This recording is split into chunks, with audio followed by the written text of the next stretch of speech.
In the United States, employment as percentage of total employment. Way before China joined the World Trade Organization, the amount of employment in manufacturing in the United States, with or without China, was collapsing relative to other, because we're in a growing economy. We have a bunch of other options that in this case, services that we tend to prefer than working at a manufacturing plant. And usually when people say, no, people will be willing to work at a manufacturing plant as long as the pay is sufficiently high, and we say, yeah, that's exactly what they're paying you in a service side. In manufacturing, the payments are not going to be so high, and the employment amount is always going to be very small. The tendency for manufacturing usually is for automation, simply just to save costs, and there's new technology coming along all the time. So it's predictable. This is the most predictable thing in the world. The fact that we're going to have every single developed country has exactly this. As we become more and more wealthy, two things happen. We have access to more markets through international trade, and through automation, we use less and less resources for physical manufacturing, and so society starts moving, as it has been moving in the last years, to a less materialistic preference for items and a higher preference for services, human contact. So it was perfectly predictable that with China or without China, manufacturing employment was always going to get smaller and smaller and smaller, because we have other options. We can work as lawyers, we can work as professors, it's just an infinite amount of different opportunities where we can, instead of working in a manufacturing plant. Now, the big complaint, and this is where everyone, I guess, I have always tried to be as balanced as possible, to listen to the people that are concerned about the lack of manufacturing employment, is that it is true for a lot of people, it will be easier to find a job, to do a manufacturing job, than to sell something online, which is usually, well, you can sell some things online. It is true that and not just this, there are areas where it's very noticeable, such as, and a friend was actually letting me know this, it's not just areas of, let's say, Detroit, Michigan, or in Ohio, where you can see their economy actually contracting as we start trading more. The difficulty thing is to explain to people that, yeah, the contraction in Ohio and Michigan was overcompensated by the expansion in Texas, the expansion in Florida, the expansion in Arizona, the expansion in California, expansion everywhere else. It's just that in those specific areas, I think, correct me if I'm wrong, they call it the Rust Belt area. Those contractions, economically speaking and employment-wise, were completely overcompensated by the expansion everywhere else. But obviously the people there, but they don't live someplace else, they live there. So the reality is they see ghost towns. So whatever you and I can tell them, they'll say, yeah, sure, but, and it happens exactly to be the same problem. If you look at the amount of population in Detroit or Buffalo, I was noticing just yesterday because a friend told me, the population decrease in those cities were decaying since the 60s. Way before trade, China came along, way before NAFTA came along. Why? Precisely because as time passes by, all of the manufacturing jobs and activities tend to be automated, spread out to other, even if it's not spread out to other parts outside the United States, they get spread out to other parts, not just to other parts outside the United States, but even sometimes to other parts of the United States in small pieces, because sometimes it's more efficient to do it in small pieces. So you cannot see this gigantic factory where you would like to work, because a lot of the processes are completely spread out because they happen to be more efficient and more resilient. So the issue is the same thing. People are finding a trouble in the Rust Belt that came from way before international trade came to be, and they're trying to blame it in international trade because international trade is so visible. But there's a misguided judgment there, precisely because they don't have that access to that information. I always try to tell my students, I have a bias. And he knows. My family from Monterrey is the most, economically speaking, right-wing, economically speaking area in Mexico by far. And you say, well, it's from Houston, and they say, oh, Monterrey. So that's like the gentleman you spoke with in Houston. My dad was the Mexican version of him. He was doing exactly those type of trades. And so you did, oddly enough, as NAFTA came along, because there was a big, that's why I became an economist, the peso devalued very heavily. But despite all the problems that happened in the implementation, I was still supported when I was young, because you can actually notice we used to come to the Valley very often. That my connection with the Valley is that we used to come once a month to do some grocery shopping here, because we like the American products a lot.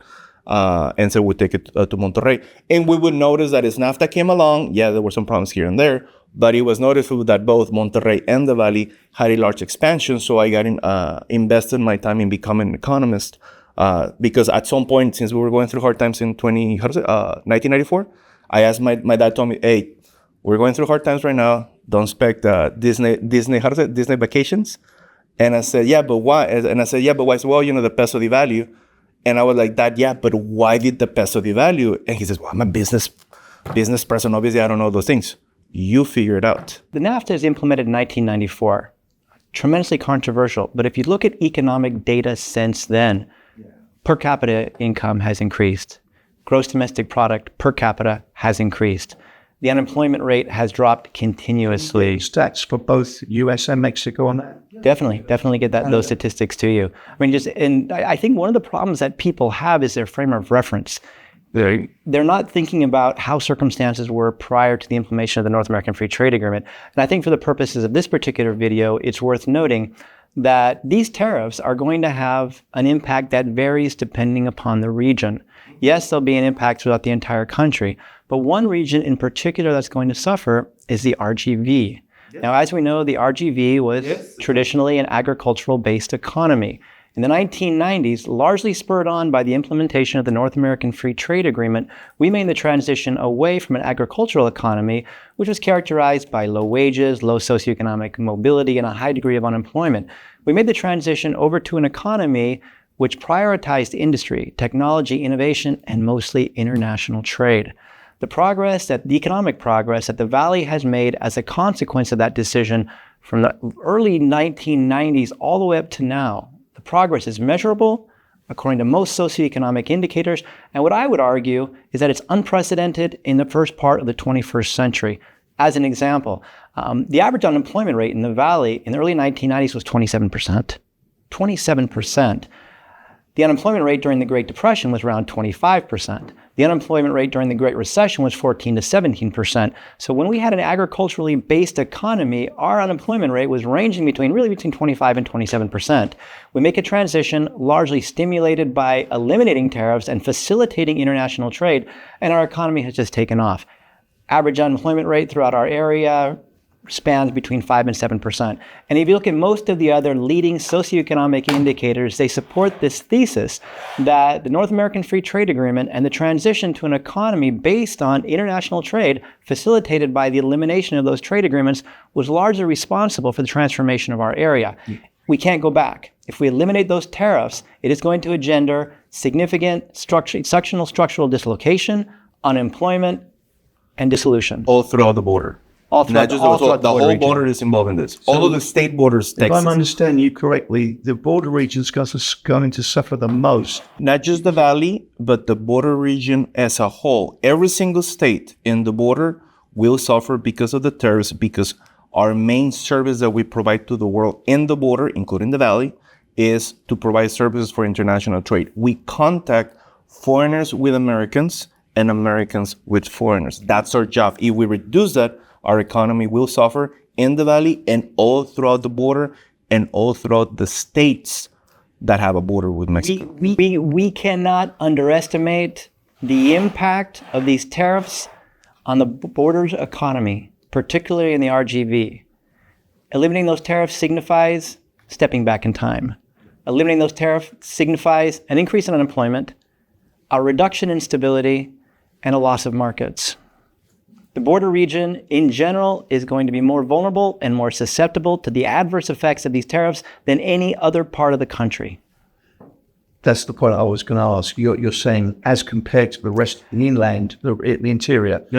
Yeah, you might find a few exceptions, but in general, the border region's economy depends more than anything else on international trade. The ongoing implementation of the proposed tariffs, and if they become any more sizable, will be devastating for the border economy. But hasn't Trump said that with regard to Mexico, it'll only be 10%? Yeah, on top of what is already here. That's a problem. It's still a restriction. This is the problem. Saying only 10%, it means we're reducing international trade 10% more. Because it's from whatever already exists. It's not like get rid of all the tariffs and it's only 10. That would be an interesting proposal. Is 10% on top of what we already have. But we don't have anything with Mexico at the moment because of USMCA. It's a free trade area. But the problem is, and this is largely what led to the decline in the stock market, the unpredictability. We don't really know what's going to happen. The original announcement coming out of Washington was that it was going to be a generalized 25% tariff applied on Mexico. Later, there was some renegotiation, which was largely predicated upon fighting off fentanyl, reducing immigration, etc. It's been very erratic. Why would anyone invest in the Valley if we don't have a clue what the tariffs are going to be next tomorrow? And therein lies the problem, the lack of predictability. Would you invest in an area? Would you build a firm? Would you hire workers? If you're not sure whether or not there's going to be a 10 or a 15 or a 20% tariff slapped on that activity within the next year or 2 years, it's just not tenable. That's how the greatest. Any kind of tension related to the border immediately started impacting the Valley. Retail trade, as you guys can see, is the simplest. Usually it's the most stable one because we go buy retail stuff very often. As you can see, there's an actual contraction from 2016 to around 2020, and then you have the big contraction of the happening with the COVID, right? The retail trade does not contract so easily in any area of the border because it's a very stable market. As soon retail markets are super stable. As soon as there was any kind of tension in the border, either for immigration, tariffs, whatever it is, as soon as that happens, investment immediately collapses, or at least it pauses, and therefore employment pauses. So it's just they're extremely correlated. There's no way out of it.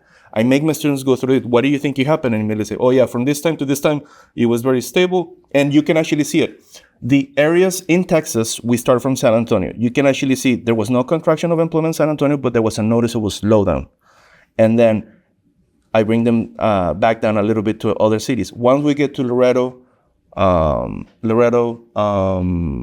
McAllen, and Brownsville, you can actually see the actual contraction. The closer we're to the border, the more any tension, not just tariffs, but any tension that has to do with the border, it immediately affects the border regions much more than any other part than any inland.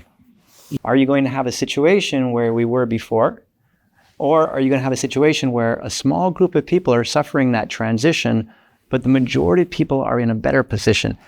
So we're talking about, think back on what the unemployment rate was back in 1991, 1992, and previously. We generally fluctuated between 6 and 10% unemployment. What economists argue is that the ideal of unemployment, full unemployment, is between 4 and 6%. Where are we right now? We're at 4.2%. Since the Clinton years, we've just seen a gradual reduction in unemployment. So we have more people who are employed. On top of that, with regards to wages, if you really correct for inflation, in general, and I know this is hard to believe because we focus in on those groups that have undergone sectional structural dislocation, which is what you've just mentioned. But in general, people are earning more and they have a better quality of living. And I know that's sometimes hard to accept. So then the question is, what do we do about this small group that's been displaced? And think back on when the NAFTA was implemented. That was my concern. My concern was that the impact is going to be even greater. The government implemented a number of different transitional policies to educate them, to provide them with job training, et cetera, for jobs that, of course, weren't going to be there. But the reality is we just can't bring those jobs back. And in general, the country is better off. But yes, there are some people who have suffered. The Europeans were applying a 1.4 tariff on us. 1.4. As a matter of fact, in 2023, the United States collected $7 billion worth of tariffs from Europe. Europe collected $4 billion worth of tariffs. So what are we going to do? We're actually negotiating back to where we were, 1.4%. It's a lie. It's misinformation. Our other main trade partners, Canada and Mexico. So Europe, Canada, Mexico, those are our big trade partners. The other one is China. Now, there's no victory in China. If you got a victory with Taiwan, if you got a victory with Cambodia, if you got a victory with Thailand, who cares? There's almost no impact as a result of that. And we're still in the same situation as we were before with Europe and with Latin America. And China is the one where that's where you want your victory. But we're underestimating the Chinese. And I think that's not just about economics, But we're underestimating the notion of saving face and national pride. What we're also understanding is that Chinese saw this coming, and they began to diversify their markets, and they began to create the second Silk Route. China has penetrated into Latin America, and we weren't prepared for this. We weren't thinking about this. China very soon then they're diversifying their markets. I mean, soybeans, for example. Okay, so we just applied this massive agricultural tariff on China. They're diversifying soybeans and other products into Brazil, and they had been cultivating that market in preparation for this. We're making some big mistakes here. For the town, it's a ghost town. You can tell me any stories you want about like how great things are and theoretically and whatever. So I have to show data, and then that's where I had to develop data. Okay, guys, I understand, and now I literally teach it. And as I go through the data, I tell them, like, look at what the theory says. Or My thought is, it's sort of is that we are bringing politics into the subject next step. When I saw that China was ready to take on the US on this tariff issue, and they're going to stand up, said, okay, we'll impose higher tariffs on you, and you just escalate and escalate. That told me China doesn't care. China can absorb and come out of this okay. And when I saw Trump then hit every other country in the world as well, I thought, all that's going to do, that's just going to make them to start trading more with China.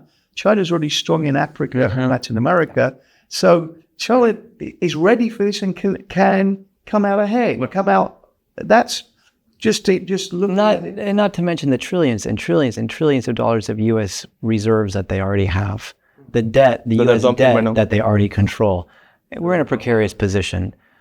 They've already said they're going to sell a lot of it. Can you imagine what that would do? I mean, the dollar would no longer be the main currency of account for their national community if they were to flood the international market with those dollars. The value of the dollar would disappear. They've got more than the cards. They've got more, which is why what's going on. Sorry about that. No. I was like all those victories that, let's say we got 70 countries. Okay, cool. But those countries don't add up to even a certain percent of our own economy. And in return, for the first time, this was my concern. Usually this happens. Good times come along. The dollar falls because nobody wants to hold dollars. They want to do investments. So the stock market goes up and the bond market goes down, which means interest rates go up. But that's fine because everyone has good expectations about the future. So the general pattern is oil and stocks go up during good times. The dollar, nobody wants to hold dollar, they want to invest. The dollar goes a little bit below, and the bonds go below, which is interest rates go up a little bit, but it's fine. During bad times is oil and stocks go down, the dollar goes up everywhere in the world, and bonds go up, which means interest rates naturally come down. Today, we had stocks down, oil down as a contraction, and the dollar down, and the bonds down, which means 6% against the euro, 5% against the sterling pound. The only currency that it has increased against is the peso, but that's because Mexican investors don't always, with all due respect, because of devaluations, the Mexican peso in the past, things have been a little bit. Disagree. Tariffs, if they're applied strategically and wisely, can be beneficial. These should have been applied a very long time ago with China. And off the record, I suppose, China becomes a member of the World Trade Organization in early 2000. As a member of the World Trade Organization, they are required to abide by certain bylaws, rules, requirements, and regulations of the international trade community. They systematically and consistently violate many of these many of these regulations, one of which is you don't manipulate the value of your currency the way that they do in order to make your exports more attractive. It is a violation of rules and regulations that they've signed on to. Second, if companies are investing in your country, one of the conditions should not be the sharing of technology, the sharing of innovation, etc. So there's so much more to this, but we didn't do anything about it. We could have used tariffs strategically and wisely when China first became a member of the World Trade Organization and we first started to see this increase in economic growth and development. But one of the reasons that we didn't do this is because it was very convenient for Walmart, for Office Depot, for whomever, to import these cheap products from China. Why rock the boat? Why make things any more difficult? So had we applied those tariffs strategically, we might have been able to avoid some of the problems that we're seeing today. But as a consequence of having not done that, a consequence of a number of others, if we continue with this trade war, in the next year, we're going to see a U.S. economy that is no longer the world's leader. We're going to see a dollar that is no longer the international currency of exchange. And we are going to see economic conditions in this country erode at the local, state, and national level. We can use all that you've just said. Everything except I don't want to get fired if I say anything about politics. I've been right about every single prediction into this time.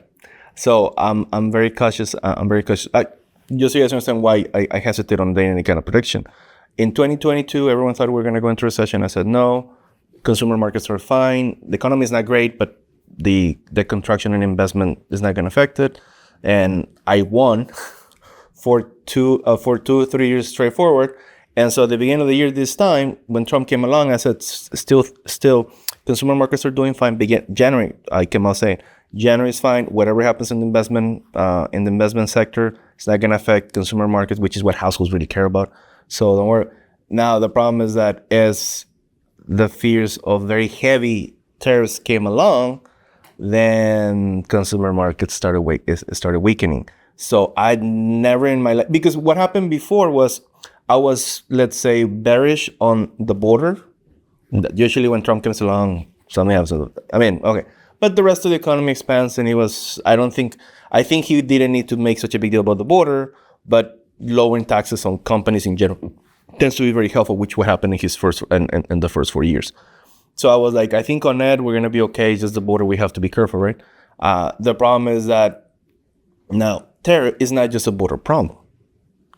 Now tariffs are just because it affects more the border, since they're so big and it's such a big deal, now we have a big problem because it can affect absolutely all of the inland, obviously in different degrees. So a prediction right now, it's absolutely difficult. It looks like if things continue the way they are, my guess is going to be that the cost of living is going to rise for sure, because either the tariffs push up or decrease the amount of the supply of goods and services, which that naturally pushes prices up. They might trying to prevent a recession, trying to increase the money supply, so total spending goes up, but combine a reduction in supply and increase in demand, that makes prices fly even more. I hope I'm wrong on this one, but it looks to me that the cost of living is going to rise. Now, are we going to have a recession? I don't know yet, because sometimes it has happened that there's a contraction within 3 months or less, and then the next we come back up without a problem. So I don't know about a full contraction, but my concern right now is the cost of living, that we have to be very careful on how we spend our money, because it could easily be that the cost of living can easily rise in the next 11 months, 12 months or something like that, with a weak supply of goods and services, which is actually a big concern. That will be my prediction, but I could be wrong. It's completely unpredictable, and the markets are letting me know as an economist, things are not predictable. So the markets are letting me know things are not predictable. So my best guess, and this is a guess, educated guess, is that the cost of living will rise one way or another. And this is another problem. More than likely, it looks to me that interest rates are going to go up. So even getting a new house or getting into debt is not going to be as easy as people thought. Because back in the days, at least in 2020, when there was economic problems, interest rates went down. So people were able to kind of figure it out through inexpensive credit, how to get out of it. But today, because the tariffs are not welcomed by foreign investors are not willing to finance any American project. And the problem is saying, well, we can do what we have. No, we don't, because our economy is so large that it needs inputs from everywhere in the world, not just from the United States. So more than likely, interests are going to be higher, and the cost of living is going to be higher. But I hope I'm completely wrong. So excellent. Where do I see us in the next year? Regardless of whether or not we continue with the tariffs that have already been proposed, much of the damage has already been done. That can be mitigated through subsequent policies, but the uncertainty, the unpredictability, problems in our export-import markets, much of the foundation has already been laid for recession. And for your viewers, my recommendation would be to be cautious. We have a recession coming. It is right around the corner. The magnitude and how long it lasts will depend upon a number of different mitigating factors. What will that recession consist of? Well, I foresee that we're going to see higher prices. We're going to see a reduction in exports to foreign countries, largely attributable to the tariffs. We're going to see an increase in taxes. We're going to see large amounts of job loss, and more erraticism in the stock market induced by the unpredictability. So once again, my recommendation would be, notwithstanding what measures are taken over the next few months, within the next year, we've got a recession coming and it's best to prepare for it. The problem, of course, is that when we prepare for a recession on the individual level, well, that makes that recession much more of a reality because we cut back on purchasing, for example, and as we're not purchasing goods and services, companies have to lay off workers and they go under, et cetera, et cetera. But potentially that's what I see in the next year, unfortunately. The new proposal that I just saw yesterday was to eliminate the independence of the central bank, of the Federal Reserve, and every single country that has done that, that the one in charge is the president directly of the amount, the money supply available usually ends up in very high levels of inflation. So that's another extra concern on top of absolutely everything else that we have been discussing. I see us in the next year, regardless of whether or not we continue with the tariffs that have already been proposed. Much of the damage has already been done. That can be mitigated through subsequent policies, but the uncertainty, the unpredictability, problems in our export-import markets, much of the foundation has already been laid for recession. And for your viewers, my recommendation would be to be cautious. We have a recession coming. It is right around the corner. The magnitude and how long it lasts will depend upon a number of different mitigating factors. What will that recession consist of? Well, I foresee that we're going to see higher prices. We're going to see a reduction in exports to foreign countries, largely attributable to the tariffs. We're going to see an increase in taxes. We're going to see large amounts of job loss and more erraticism in the stock market induced by the unpredictability. So once again, my recommendation would be, notwithstanding what measures are taken over the next few months, within the next year, we've got a recession coming and it's best to prepare for it. The problem, of course, is that when we prepare for a recession on the individual level, well, that makes that recession much more of a reality because we cut back on purchasing, for example, and as we're not purchasing goods and services, companies have to lay off workers and they go under, et cetera, et cetera. But potentially that's what I see in the next year, unfortunately. There was this joke about like young people in 2007 or 2008 should have rushed to buy a house because they were very inexpensive instead of walking in, pañales, I forget. Diapers. And walking in diapers, and that was a joke. And when my student told me that joke, it just occurred to me.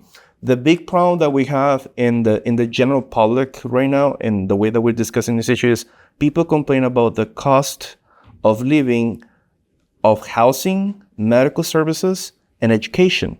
All three are produced in the United States by American rules and American cost.